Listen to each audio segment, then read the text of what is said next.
जी शुक्राना गुरुजी, अनंतम शुक्राना हमारे गुरुजी महाराज का। ओम नमः शिवाय। शिवजी सदा सहाय। ओम नमः शिवाय। गुरुजी सदा सहाय। शुक्राना, अनंतम शुक्राना। जय गुरुजी, जय गुरुजी, जय गुरुजी।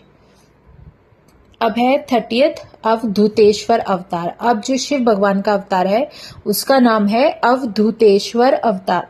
नंदीश्वर बोले, हे ब्रह्मा के पुत्र, इंद्र के गर्व को नाश करने वाला अवधूतेश्वर नामक शिवजी का अवतार सुनो। हे मुने, पहले बृहस्पति सहित सब देवता और इंद्र शिवजी के दर्शन करने को कैलाश पर्वत पर गए। तब शिवजी अपने दर्शन में प्रीति करते हुए उन दोनों बृहस्पति तथा इंद्र को आया हुआ जानकर उनके प्रेम की परीक्षा करने को नाना प्रकार की लीला करने वाले प्रभु बड़े भयंकर जलती हुई अग्नि के समान कांति वाले अवधूत स्वरूप से प्रकट हुए। वह सदगति अवधूत रूप हो उनके मार्ग को रोककर लंबायमान वस्त्र युक्त शोभन आकर धारण कर स्थित हुए। तब शिवजी के समीप जाते हुए बृहस्पति तथा इंद्र ने मार्ग के मध्य में अद्भुत आकार वाले भयंकर पुरुष को देखा। हे मुनि, तब अपने अधिकार से अभिमानी इंद्र ने मार्ग के मध्य में स्थित हुए उस पुरुष से जानकर पूछा, तू कौन है? दिगंबर तथा अवधूत आकार वाला, तू कहाँ से आया है? तेरा क्या नाम है? शीघ्र मुझसे सत्य कहो। शिवजी अपने स्थान पर स्थित है अथवा उस समय कहीं और कहीं गए हैं। मैं बृहस्पति सहित उनके दर्शन को आया हूँ। नंदीश्वर बोलते हैं, इंद्र से ऐसा पूछने पर लीला से शरीर धारण किए मद के नाश करने वाले प्रभु शंकर रूपधारी व पुरुष कुछ न ही बोले। इंद्र ने उनसे फिर पूछा तो वे दिगंबर उनसे नहीं बोले। जो महाकौतुककारी शिवजी अवज्ञात गति में स्थित थे सो मौन हो रहे। फिर त्रिलोकी के स्वामी इंद्र ने उससे पूछा, तब भी प्रकाशमान महालीला करने वाले महायोगी वे अवधूत चुप होके रहे। इस प्रकार बार बार पूछने पर भी भगवान इंद्र के अभिमान के नाश करने की इच्छा से कुछ नहीं बोले। तब त्रिलोकी के ऐश्वर्य से गर्वित वे इंद्र क्रोध करता हुआ और क्रोध से उस जटाधारी को ललकार करके वचन बोलने लगा कि हे मूढ़, हे दुर्मते, पूछने पर तूने उत्तर नहीं दिया, इस कारण तुझको मैं वज्र से मारता हूँ। देखता हूँ कौन तेरी रक्षा करता है। ऐसा कहकर इंद्र ने क्रोध से उसको देखा और दिगंबर को मारने के निमित्त वज्र उठाया। वज्र हाथ में लिए उस इंद्र को देखकर शिवजी ने उसके वज्रपात को स्तंभित कर दिया, अर्थात इंद्र का वज्र उनके ऊपर नहीं चला।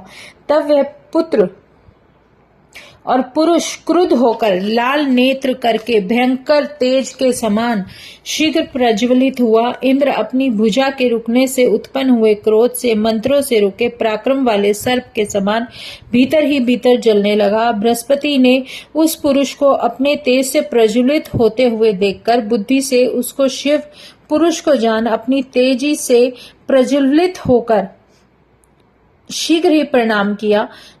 बृहस्पति बोले, हे महादेव, हे शरणागत वत्सल, हे गौरीश, हे सर्वेश्वर, आप प्रसन्न हो, आपको नमस्कार है। ब्रह्मा विष्णु आदि देवता आपकी माया से मोहित हो रहे हैं, आपको नहीं जानते हैं। आपके अनुग्रह से आपको तत्व द्वारा जानते हैं। अनुग्रह करते हुए नंदीश्वर बोलते हैं, उन बृहस्पति के इस प्रकार प्रभु शंकर की स्तुति करके इंद्र को उन शिवजी के चरणों में गिराया।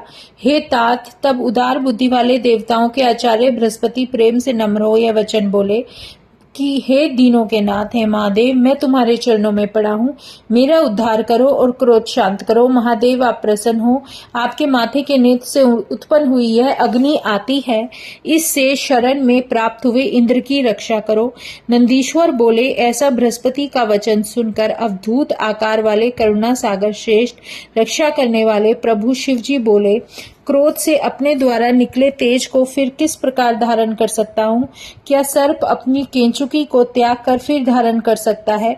नंदीश्वर बोले, ऐसा शिवजी का वचन सुन बृहस्पति हाथ जोड़े हुए भय से व्याकुल चित होकर बोले, हे देव, हे भगवान, हे शंकर, निरंतर भक्तजन अनुकंपा के योग्य होते हैं। आप अपने भक्त वत्सल नाम को सत्य करो। हे देवेश, अपनी तीक्ष्ण तेज को और जगह स्थापित करने के योग्य हो। आप सब भक्तों का उद्धार करने वाले हैं, इससे इंद्र का उद्धार करो। नंदीश्वर बोले, इस प्रकार बृहस्पति के कहे हुए भक्त वत्सल नाम के भजने वाले प्रसन्नात्मा नम्र हुओं के दुख नाश करने वाले शिवजी बृहस्पति से बोले, हे सुराचार्य, तुमसे प्रसन्न हुआ मैं तुमको श्रेष्ठ वर देता हूँ। तुम इंद्र के जीवन दान करने से जीवन नाम में विख्यात प्राप्ति करोगे, और यह जो माथे के नेत्र से उत्पन्न हुई देवताओं की असह्य अग्नि है, इसको मैं दूर फेंकता हूँ, जिससे यह इंद्र को पीड़ा न होते हुए ना देख पाए। और नंदीश्वर बोले कि यह कहकर शिवजी माथे से प्रसन्न हुई अपनी तेज रूप अद्भुत अग्नि को लवण्य समुद्र में फेंक दिया। तब माथे के नेत्र से उत्पन्न लवण समुद्र में फेंकी हुई अग्नि तत्काल बालक रूप में हो गई। वही जलंधर नामक दैत्य सिंधु का पुत्र हुआ और उसको देवताओं की प्रार्थना से शिवजी ने मारा। लोकों का कल्याण करने वाले शिवजी अवधूत रूप धारण कर इस प्रकार सुंदर चरित्र करके फिर अंतर ध्यान हो गए। सब देवता सुखी तथा निर्भय हुए। बृहस्पति और इंद्र भय से मुक्त हुए और उत्तम सुख को प्राप्त हुए। जिस कारण वे दोनों गए थे, उन शिव के दर्शनों को प्राप्त होकर बृहस्पति तथा इंद्र आनंद पूर्वक अपने स्थान को चले गए। यह मैंने तुमसे अवधूतेश्वर नामक परमेश्वर का परम आनंद देने वाला वृतांत कहा। यह पवित्र इतिहास यश तथा स्वर्ग को देने वाला और भोग तथा मुक्ति को देने वाला, दिव्य तथा जितने भी तुम्हारे मनोरथ हैं, सब मनोरथों को पूर्ण करने वाला है। जो मनुष्य इसको नित्य सुनता है, इसी लोक से लेकर सभी लोकों में सभी सुख, जितने भी सुख होते हैं, सभी सुखों को भोगकर अंत में शिव की पदवी को प्राप्त होता है।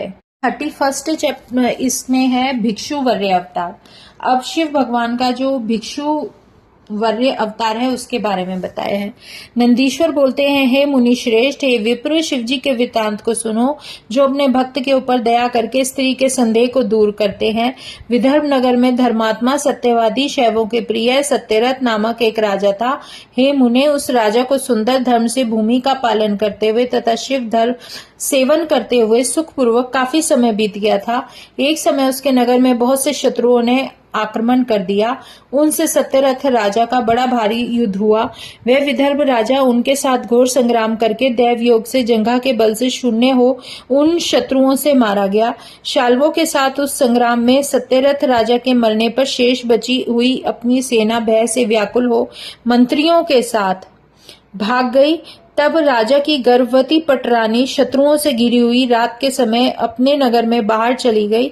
बाहर निकलकर शोक से दुखी राजा की स्त्री शिवजी के चरण कमलों में स्मरण करती हुई धीरे धीरे पूर्व दिशा की ओर गई। प्रातः काल उस रानी ने मार्ग में दूर पहुंचकर शिवजी की दया से एक निर्मल सरोवर देखा। वहां राजा की गर्भवती दुखी स्त्री ने अपने निवास के अर्थ वहां पर एक छाया वाला वृक्ष देखकर आश्रय लिया। रानी ने दैववश वहां सुंदर ग्रहों से युक्त शुभ मुहूर्त में सब लक्षणों से युक्त एक दिव्य पुत्र को उत्पन्न किया। इसके पीछे प्रारब्धवश उसकी माता वह रानी प्यास से व्याकुल हो जल पीने के लिए सरोवर के पास गई तो घड़ियाल ने उसे भक्षण कर लिया। तत्काल का उत्पन्न हुआ वह पुत्र भूख प्यास से अत्यंत पीड़ित हुआ। माता पिता से हीन होकर वह पुत्र रोने लगा। हे मुनि, उस वन में क्षण मात्र में उत्पन्न हुए पुत्र के रोने पर वहां रक्षा करने वाली अंतर्यामी शिवजी दया से आर्द्र हो गए।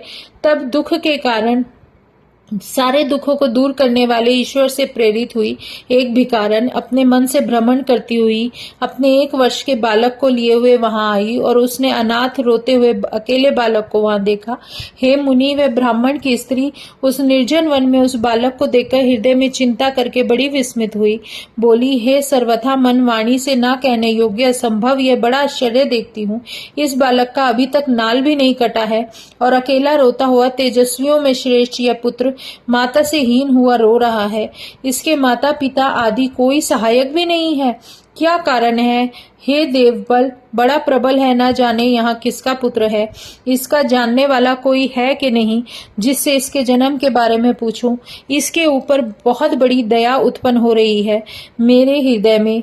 इस बालक को हृदय से उत्पन्न पुत्र के समान पालन करने की इच्छा करती हूँ, परंतु इसके कुल जन्म का आदि कुछ ना पता होने के कारण उसे छूने की भी इच्छा नहीं होती।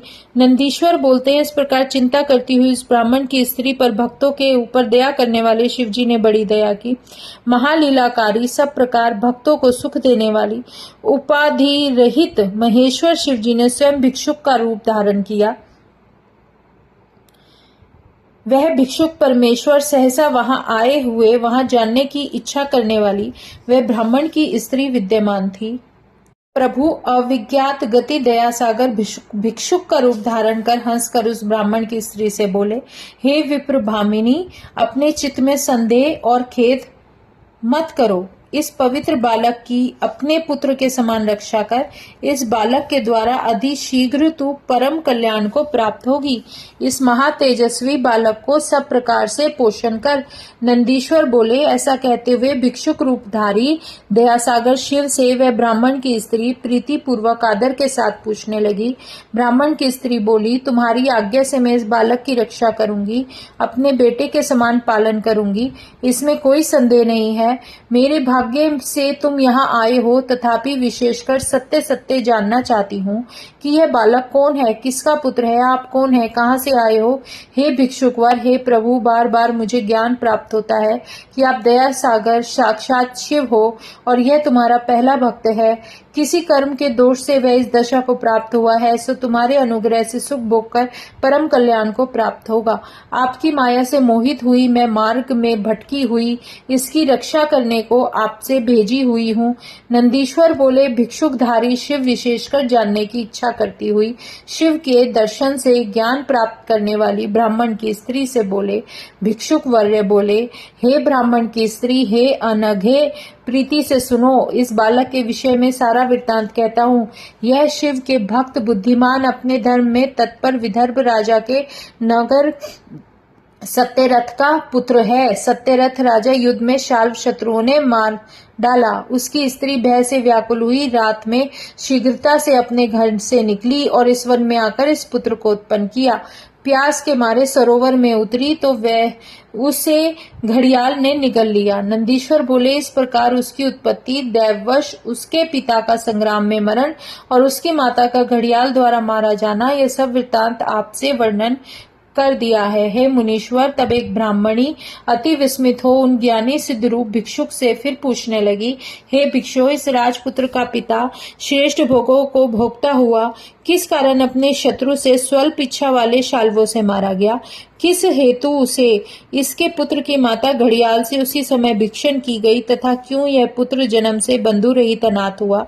हे भिक्षु, क्यों यह भिक्षुक निर्धन यहाँ मेरे घर में पुत्र के समान है और कैसे इन दोनों पुत्रों को सुख होगा, यह सब कहो। नंदीश्वर बोलते हैं, ब्राह्मण की स्त्री का वचन सुनकर वह भिक्षुक परमेश्वर प्रसन्नचित होकर हंसकर उससे बोलते हैं, हे ब्राह्मण की पत्नी, तेरे सब प्रश्नों का विशेष कर उत्तर कहता हूँ, तू सावधान होकर उस उत्तम चरित्र को सुन।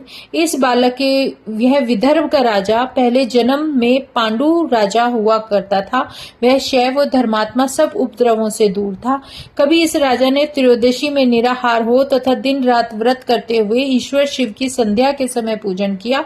प्रदोष काल में उस राजा के शिव का पूजन करने पर नगर में बड़ा विकट भयानक शब्द हुआ। उस शब्द को सुनकर वह राजा शिव का पूजन छोड़कर शत्रुओं के आने की शंका से अपने मंदिर के बाहर गया। इस अवसर पर वह महाबली शस्त्र धारण किए हुए मंत्री सामंतों को साथ लेकर राजा के निकट आया। उसको देख शत्रु पक्ष का मनुष्य जान महाक्रोध से व्याकुल हुए। बिना विचार के ही राजा ने उसका सिर कटवा दिया।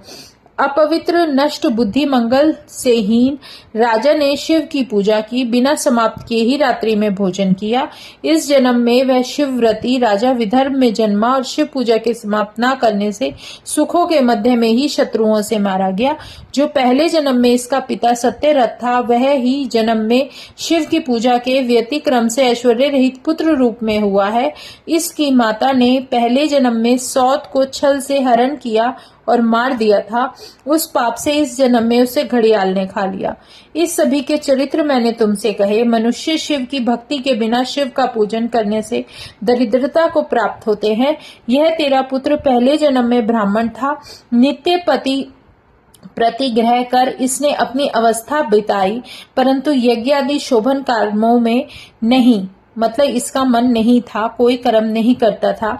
हे द्विज भामिनी, इस कारण तेरा पुत्र दरिद्रता को प्राप्त हुआ। उस दोष को दूर करने के निमित्त शिवजी की शरण में जा। इन दोनों बालकों के सहित शिवजी की पूजा कर। यज्ञोपवीत के पश्चात शिवजी कल्याण करेंगे। नंदीश्वर बोले, ऐसा उसे उपदेश देकर भिक्षुक रूपी भक्तवत्सल शिवजी ने अपने प्रकट रूप को दिखाया। वह ब्राह्मण की स्त्री उन प्रभु शंकर को जानकर प्रणाम कर गदगद वाणी में प्रेम पूर्वक स्तुति करने लगी। तब भगवान भिक्षुक रूपधारी शंभु शीघ्र भगवान ब्राह्मण की स्त्री को देखते ही देखते वहां से अंतर्ध्यान हो गए। उन भिक्षुक के चले जाने पर विश्वास युक्त हुई ब्राह्मणी को उस पुत्र को लेकर अपने पुत्र के सहित निज स्थान को गई और एक चक्र नामक सुंदर नगर में निवास कर अपने पुत्र तथा राजा के पुत्र को सुंदर अन्नों से पालने लगी। ब्राह्मणों से संस्कारित तथा उपनयन किए हुए वे दोनों पुत्र शिवजी के पूजन में तत्पर हो अपने घर में पढ़ने लगे। हे तात, वे दोनों शांडिल्य मुनि की आज्ञा से नियम में स्थित होकर प्रदोष में शुभ व्रत करके शिव का पूजन करते थे। किसी समय ब्राह्मण के पुत्र के बिना वह राजपुत्र नदी में नहाने को गया। वहां एक सुंदर धन का भरा हुआ कलश पाया। इस प्रकार शिव को पूजते हुए दोनों राजा और ब्राह्मण के पुत्रों के 4 महीने सुख से बीत गए और इसी रीति से फिर भी शिव के पूजन करते हुए उन दोनों को उसी ग्रह में परम आनंद के साथ 1 वर्ष बीत गया। हे मुनि, हे विभो, समय बीतने पर राजा का पुत्र शिव की दया से ब्राह्मण के पुत्र के साथ वन के मध्य में जाकर शिव की कृपा से अकस्मात आई हुई उसके पिता से दी हुई गंधर्व की कन्या से विवाह कर अकंटक निर्द्वंद हो राज्य करने लगा। जिस ब्राह्मण की स्त्री ने अपने पुत्र के समान इसका लालन पालन किया था, वही इसकी माता और ब्राह्मण का पुत्र भाई हुआ। इस प्रकार शिव का आराधन कर धर्मगुप्त विदर्भ देश में उस रानी के सहित भोग करने लगा। यह मैंने तुमसे भिक्षुक रूप शिवजी का अवतार जो धर्मगुप्त नामक राजपुत्र के सुख देने के निमित्त हुआ था, सो वर्णन किया। यह निष्पाप चरित्र अति पवित्र है, औरों को पवित्र करने वाला, धर्म अर्थ काम मोक्ष के साधन तथा सब मनोरथों को पूर्ण करने वाला है। जो इसको नित्य सुनता है अथवा सावधान होकर सुनाता है, वह यहाँ सब इच्छित भोगों को भोगकर अंत में शिवपुरी को जाता है। जय गुरु जी, शुक्राना गुरु जी, अनंतम शुक्राना हमारे गुरु जी महाराज का। ओम नमः शिवाय, शिवजी सदा सहाय। ओम नमः शिवाय, गुरु जी सदा सहाय। शुक्राना, अनंतम शुक्राना।